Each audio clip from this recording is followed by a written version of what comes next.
Lana, thank you for joining me today. Thank you for having me. So, one of the things that you and I have discussed a bunch in the past on our dog walks is the importance of strong leadership and culture and diversity.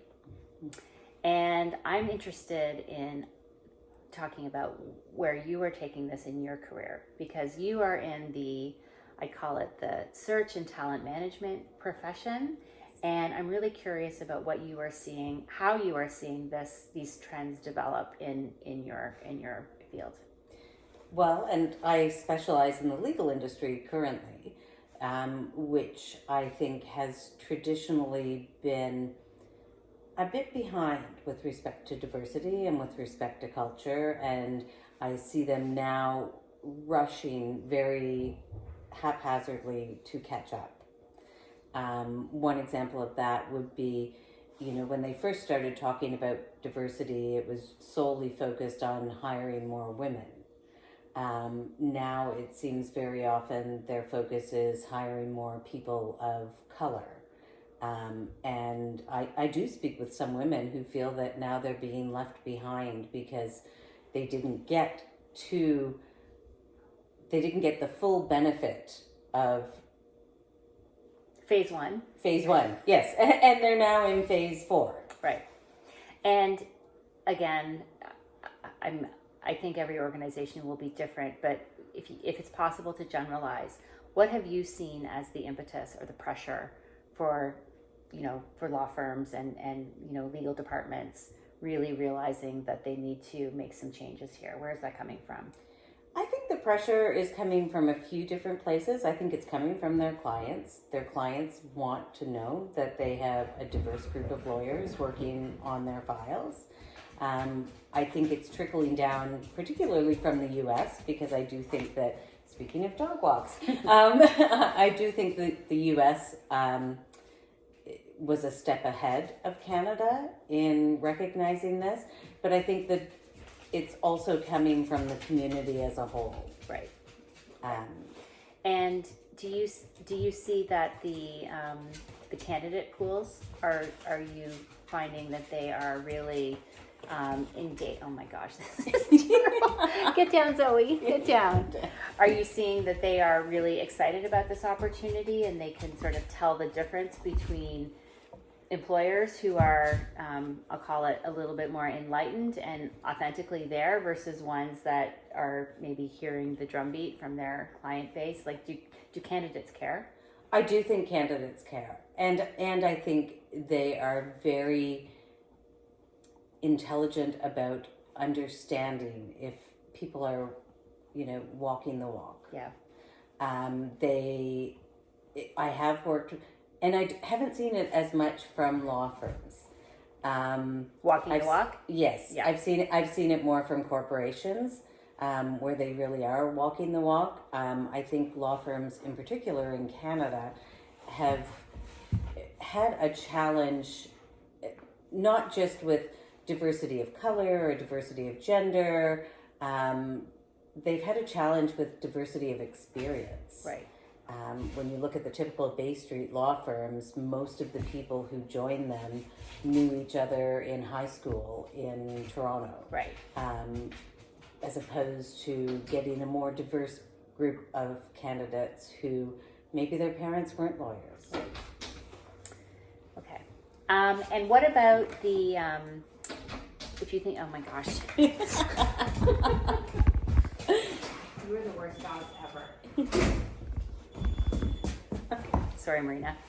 And what about the experience of candidates once they get there? Let's talk about culture, because there's the decision to lean more into diversity, however that's being defined, but it doesn't stop there. It doesn't stop with what the makeup of the workforce looks like, the employee experience, well-being, mental health. These are areas that I think we talked about as well have really exploded in your area. So are those issues trickling over into your practice, or are you just personally pursuing some of those?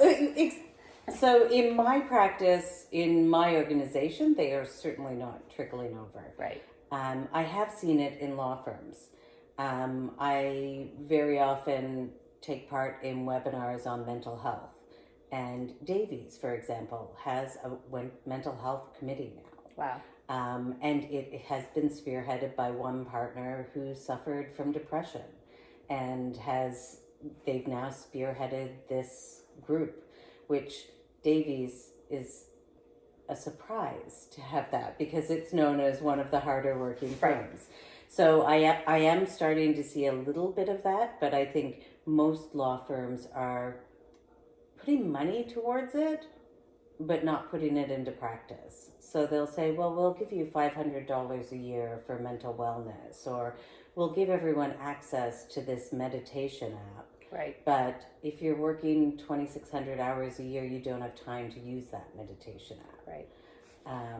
Yeah, it's there, but it's not necessarily accessible. Mm-hmm. One question I wanted to ask you about, people in your profession, and you have become so interested in such a sponsor for this type of thinking in your practice.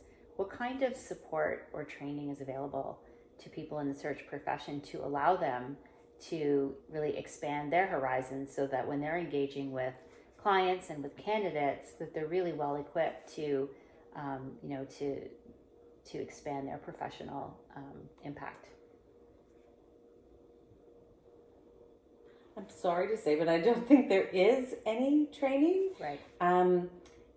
In my current company, we worked on a quote-unquote diversity initiative with a consulting firm, where I found it was beneficial because I was interviewing a lot of Black lawyers who maybe had different career paths because they came from different areas. Right. And so it was really wonderful to be able to listen and understand their experience.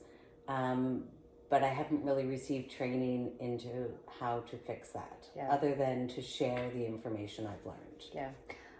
It feels like there's a very iterative process here of thinking that other people have to fix themselves or have to present themselves differently, and really putting the onus on the diverse candidate, or the person who perhaps is not well understood in the area, really to assimilate. And so I do find that it's a bit of an existential moment for organizations to figure out who they want to be, who they need to be. And I don't know if you've been able to, if everyone's still doing fine in the search profession, or if you're seeing people break away who really are more showing more leadership in these areas.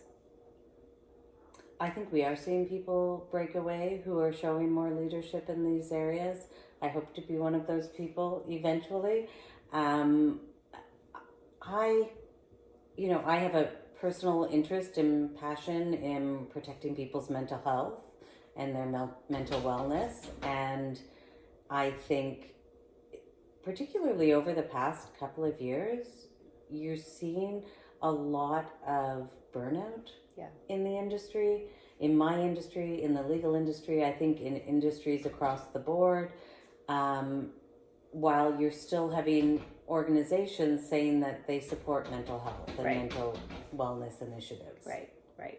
And in your experience, whether at your firm or other firms, do you win or lose business depending on your assessed